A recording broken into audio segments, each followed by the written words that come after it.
We often think of frustration as like a totally bad thing, something to avoid, right? Yeah, but what if this feeling of being stuck, what if that could actually be a good thing, like a powerful force? A force for good, like pushing us to grow and achieve breakthroughs and stuff. Exactly. This deep dive, we're going to explore that idea. We're going to look at how frustration can be reframed, how it can be used for personal development.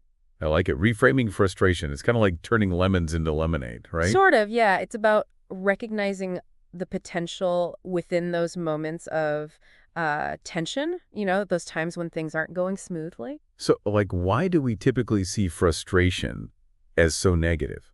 I think a lot of it has to do with how we view discomfort in general. In modern society, there's this tendency to see any kind of discomfort as a bad thing, like a sign that something's wrong. Yeah, we're all about comfort and ease these days. And so when we struggle, when we encounter obstacles, our first instinct is often to pull back, to avoid the discomfort. Yeah, it's like, this is hard. I must be doing something wrong. Right. And so we end up labeling the struggle as failure or inadequacy. When maybe it's not failure at all. Right. Maybe it's just friction before ignition. Like you need that initial resistance to generate momentum. I've never thought of it like that before. It's like, think about trying to push a heavy object. You have to apply a certain amount of force, overcome on that initial resistance before it starts to move. Yeah, and then once it starts moving, it becomes easier to keep it going. Exactly. Frustration can be like that initial push. It's the tension before release, the pressure that builds before a breakthrough. So this feeling of being stuck, this tension we're talking about, where does that come from?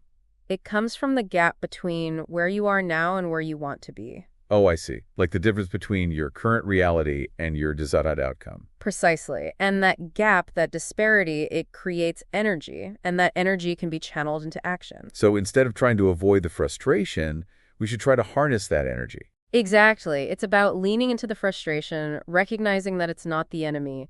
It's a signal that you're on the verge of something. That you're close to a breakthrough. Right. And this idea, it's not just some abstract concept. You see it play out all the time in different areas of life. Like where? Well, take creative work, for instance. Writers, artists, musicians, and they often talk about how they have to go through these periods of intense struggle before they produce anything worthwhile. Yeah, I've heard of writer's block. It's not always block, but it's like wrestling with ideas, feeling stuck, getting frustrated.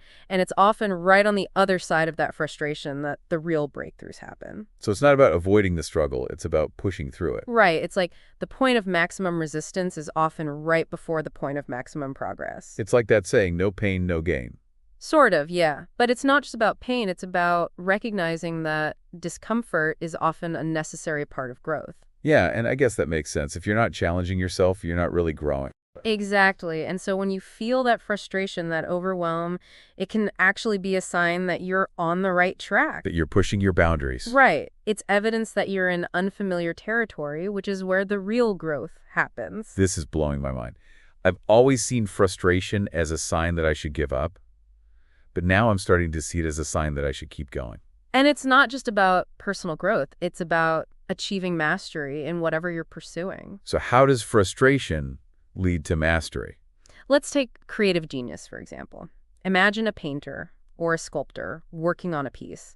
They have this vision in their head, but they're struggling to bring it to life. Yeah, they're frustrated because what they're creating doesn't match their vision. Right. And so they keep working, they keep experimenting, they keep pushing themselves, driven by that frustration. And in the process, they refine their techniques, they develop new skills, they innovate. And eventually they create something truly amazing.